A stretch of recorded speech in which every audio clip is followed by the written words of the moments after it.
The year is 1204. Constantinople, the majestic capital of the Byzantine Empire, a beacon of civilization for centuries, crumbles under the weight of betrayal. The Fourth Crusade, intended to liberate the Holy Land, has been twisted. Instead of fighting for Christendom, the Crusaders turn their swords against their Christian brethren. Imagine the horror. The streets run red with the blood of innocents. Churches and palaces, once resplendent with gold and mosaics, are looted and desecrated. The very heart of the Byzantine world, the Hagia Sophia, echoes, not with prayers, but with the victor's cries. Centuries of accumulated knowledge, priceless treasures, and sacred relics are lost or destroyed.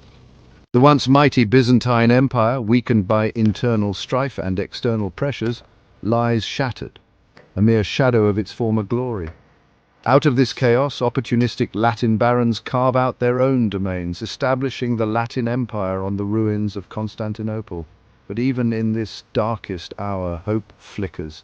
In the distant reaches of Asia Minor, a spark of defiance ignites. A remnant of the Byzantine spirit refuses to be extinguished. As Constantinople burned, a young prince named Theodore Lascaris, son-in-law to the deposed emperor, escaped the carnage. He fled across the Bosporus, seeking refuge in the ancient city of Nicaea.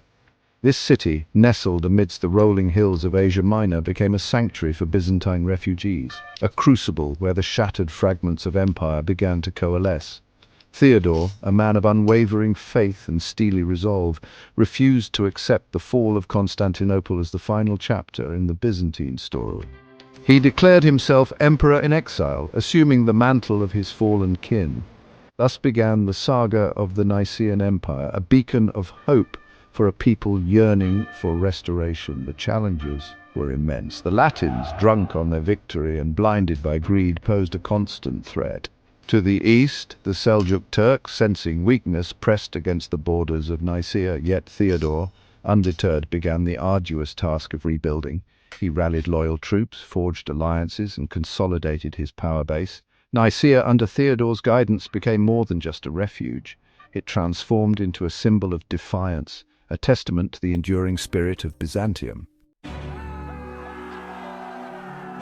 The fledgling Nicaean Empire faced a daunting task. It wasn't merely about reclaiming lost territories, it was about restoring the soul of Byzantium.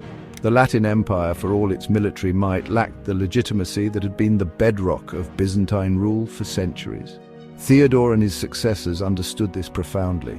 They meticulously preserved the traditions, the rituals, and the intricate administrative structures that had defined the Byzantine state. They patronized scholars, artists, and theologians, ensuring the continuation of Byzantine culture and learning. The Nicaean court, though smaller and less opulent than its Constantinopolitan predecessor, became a magnet for Byzantine intellectuals and artists fleeing Latin rule. In the monasteries and scriptoria of Nicaea, Byzantine scholarship flourished, keeping the flame of knowledge alive. This unwavering commitment to Byzantine tradition served a dual purpose. It provided a stark contrast to the perceived barbarity of the Latin usurpers, and it fostered a sense of unity and shared purpose among the displaced Byzantine population. The Nicaeans were not merely fighting for land. They were fighting for their identity, their heritage, and their rightful place in the world. The Latin Empire, established on the ruins of Constantinople, was a precarious entity from its inception. The Crusaders, lacking a clear plan for governance, found themselves ill-equipped to rule a vast and complex empire. The Latin barons, more accustomed to the battlefield than the council chamber, squabbled amongst themselves, weakening their hold on power. Their focus on enriching themselves further alienated the local Greek population. The imposition of Latin customs and the Catholic faith upon a predominantly Orthodox populace bred resentment and resistance. The Latin Empire, teetering on a foundation of plunder and oppression, became increasingly vulnerable to both internal strife and external threats. The Nicaeans, observing the Latin Empire's instability, recognized an opportunity. They understood that time was on their side. The longer the Latins remained mired in internal conflict and alienated from the local populace, the weaker their grip on power would become. Section 5. The Road to Recovery, Nicaean Expansion and Consolidation. Under the leadership of Theodore Lascaris and his successors, the Nicaean Empire embarked on a cautious but determined path of expansion and consolidation. They understood that reclaiming Constantinople would require patience, strategic alliances, and military prowess. Their first priority was to secure their eastern borders against the Seljuk Turks. Through a combination of skillful diplomacy and military victories, the Nicaeans neutralized the Seljuk threat, securing their eastern flank and freeing up resources for campaigns in the west. Next, they turned their attention to the fragmented remnants of the Byzantine Empire in Greece. The Nicaeans forged alliances with key players in the region, leveraging their growing influence to reclaim lost territories and establish a foothold in Europe. With each victory, the Nicaeans' prestige grew. They became not just survivors but contenders, their claim to the Byzantine legacy increasingly difficult to ignore. The stage was set for a showdown with the Latin Empire. Section 6. The Battle of Pelagonia, 1258. A turning point in history. The Battle of Pelagonia in 1258 marked a turning point in the Nicaean Wars. The Latin Emperor, Baldwin II, recognizing the growing threat posed by Nicaea, assembled a coalition of forces to crush the resurgent Byzantine state. He allied himself with the Principality of Achaea, a powerful crusader state in southern Greece, and together they marched east to confront the Nicaeans. The Nicaean Emperor, Michael VIII Palaiologos, a shrewd strategist and a fearless leader, anticipated the Latin advance.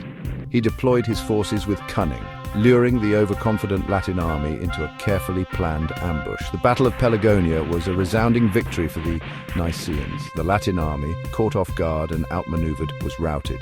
The flower of Latin chivalry lay dead or captured on the field. The victory sent shockwaves throughout the region. It shattered the illusion of Latin invincibility and signaled the resurgence of Byzantine military might.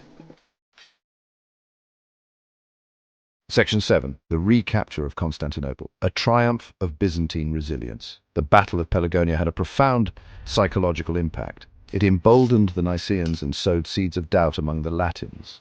The balance of power had shifted decisively. The Nicaeans, sensing the time was ripe, began preparations for the recapture of Constantinople.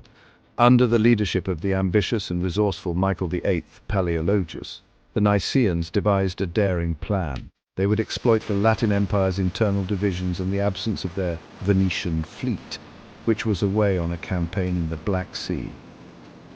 In the summer of 1261, a small Nicaean force, led by the general Alexios Strategopoulos, approached Constantinople. The city, weakly defended and demoralized, fell with astonishing ease. The Latin Emperor Baldwin II fled in disarray, leaving behind the imperial regalia and the once mighty city to the Nicaeans. On August 15, 1261, Michael VIII Palaiologos entered Constantinople in triumph, restoring the Byzantine Empire to its rightful capital after 57 years of foreign rule. The churches rang with celebrations, and the streets echoed with cries of "Long live the Emperor!" It was a moment of profound significance, a testament to the indomitable spirit of the Byzantine people. Section 8. The Legacy of the Nicaean Wars, a Resurgence of Byzantine Power. The recapture of Constantinople in 1261 was not just a military victory.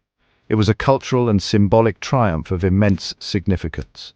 It marked the end of the Latin Empire and the restoration of the Byzantine Empire as a major power in the Eastern Mediterranean.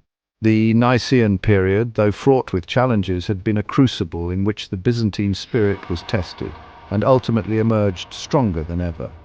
The Nicaean emperors, through their unwavering commitment to Byzantine tradition, their shrewd diplomacy, and their military victories, had ensured the survival of their empire and paved the way for its resurgence. The restored Byzantine Empire, though smaller and weaker than its predecessor, would continue to play a vital role in the region for another 2 centuries. The Nicaean legacy lived on in the institutions, the culture, and the spirit of the restored empire. Section 9. Conclusion. An Empire Reborn. The Nicaean Wars stand as a testament to the resilience of the human spirit, the enduring power of faith, and the unwavering belief in one's heritage.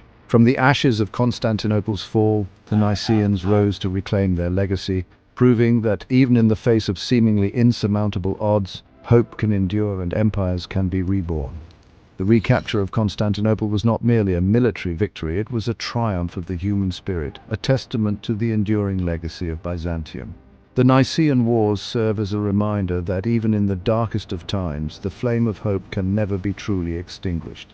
The Byzantine Empire, though battered and bruised, had risen again, its spirit unbroken, its determination unwavering, its legacy secured.